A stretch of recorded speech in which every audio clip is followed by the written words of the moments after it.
And you can join the campaign with the hashtag Stop the Stigma. Still to come here on Newsday, Sports Ministry uncertain about the return and future of sporting activities in the country despite the easing of some restrictions of COVID-19 pandemic.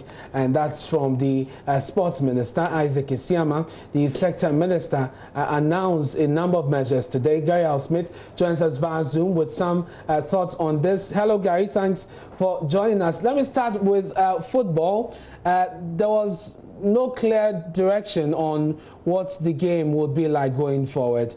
Surprised about that? Yes, we were, because the Ghana Football Association president was seated right at the press conference. And when the question was thrown by our colleague Muftar Nabila, we expected it to be deferred as the sports, the information minister usually does when he's on the podium, to the person in charge of whatever sector is being talked about. But the sports minister in this case just gave us a blanket assurance that he believed that the people at the GFA were capable enough to handle the situation and to give us a roadmap. Unfortunately, he didn't give Ketu Kraku the opportunity to answer directly for us to know. The background, of course, is that the Ghana Football Association themselves have penciled the 30th of June as the dates for which they would have given us an update on when football will resume, subject, of course, to the national policy on the ban on social gatherings. Now that restrictions have been eased, we do know that football was exempt from the 14 disciplines that have been allowed to start training. And this will end on the 31st of July. So meaning that once the GFA had penciled the 30th of June and the president of Ghana has penciled the 31st of July for that extension, we needed to know what the GFA boss will say. Unfortunately, he wasn't given the opportunity to answer today. And Gary, I want us to quickly listen to Mr. Isiama again, just to recap a few of the things he said, and then we can come back to this conversation. Happy to announce that Ghana's preparation to host and organize the 2023 African Games is on course. So far, there hasn't been any indication of the postponement of the Games. Nonetheless, the 2023 African Games project team, led by my hard-working Deputy Minister, Perry Okudzeto, are officially preparing for the events come 2023. As you are aware, sports continue to contribute to a wide range of social benefits, such as improvement in health, crime reduction, and the promotion of social and national integration. Sports also help individuals in tension management and the inculcation of desirable values such as honesty, perseverance, courage, and respect for law and order. In addition, the core values inherent in sports are compatible with the principles necessary for development and for the maintenance of peace, such as fair play, cooperation, respect for opponents, teamwork, and acceptance of rules. The life skills earned through sports help empower individuals and enhance psychological well-being, such as self-esteem. In order to avail ourselves of the enormous benefits in sports, His Excellency the President of the Republic, Nana Addo Dankwa Akufo-Addo, on 31st May 2020, per his update number 10 of Phase 1 on easing restrictions, announced that individual and contact sports can go ahead with the appropriate social distancing and hygiene protocols. To begin with, what do we mean by individual non-contact sports? By definition, non-contact sports are those where participants should have no possible means of touching. In view of the nature of the COVID-19 pandemic, team sports generally do not qualify for exemption because of non-adherence to physical distancing.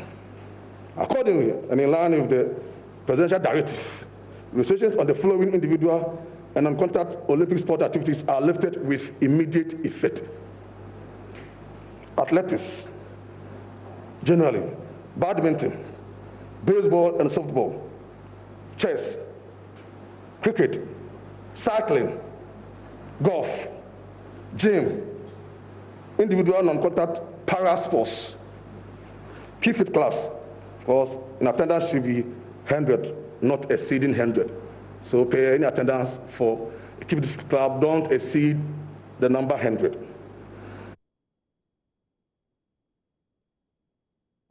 Gary, on that very last note about the figure 100, does it work for you?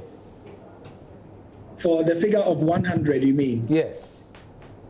Well, the president did give that directive, so I suppose the sector minister could only take the feed from the president. And so whether it works for me or not, I mean, it's a national policy that we all have to adhere to.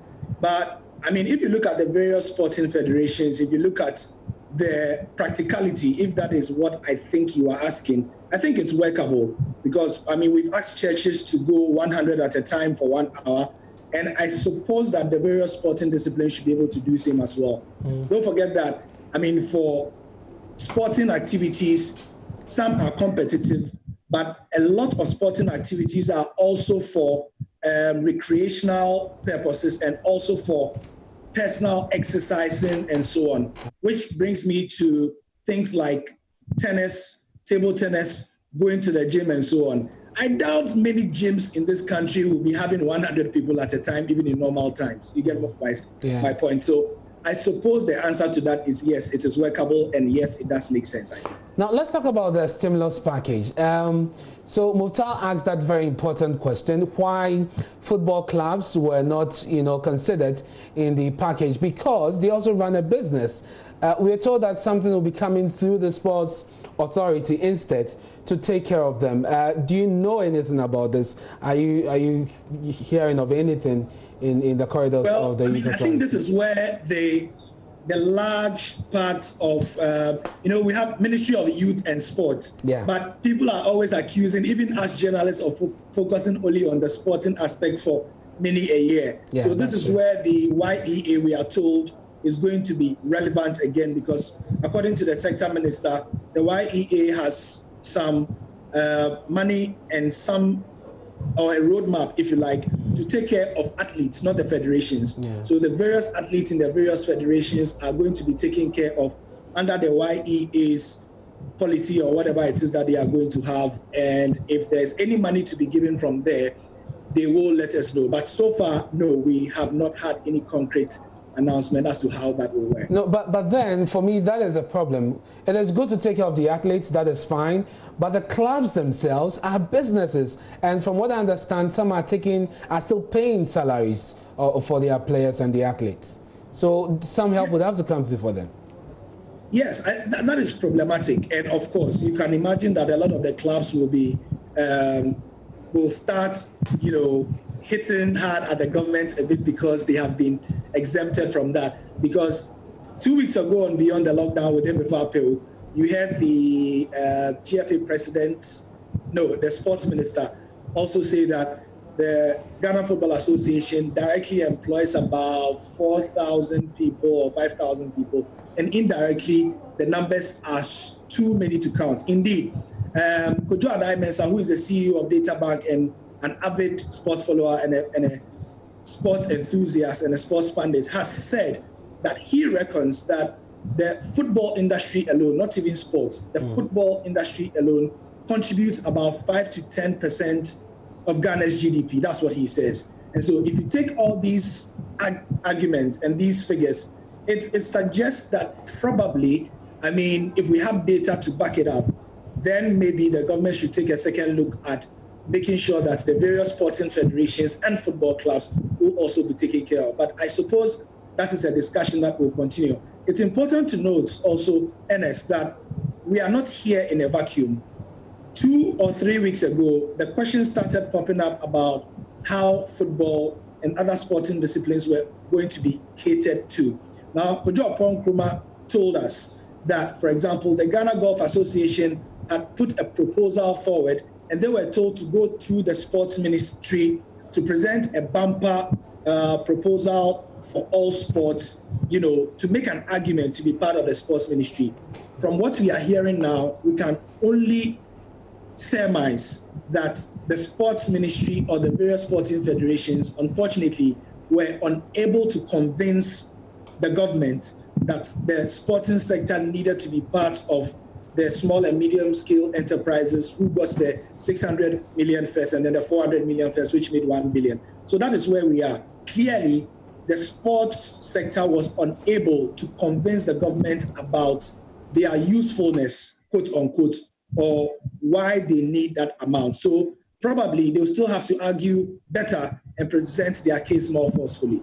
Absolutely. And let's see how all of this pans out. There's a lot more to this that we can chew on, but I'm sure Joy Sports will be bringing us all the interviews and the analysis in our subsequent programs. Thank you very much, Gary, for joining us.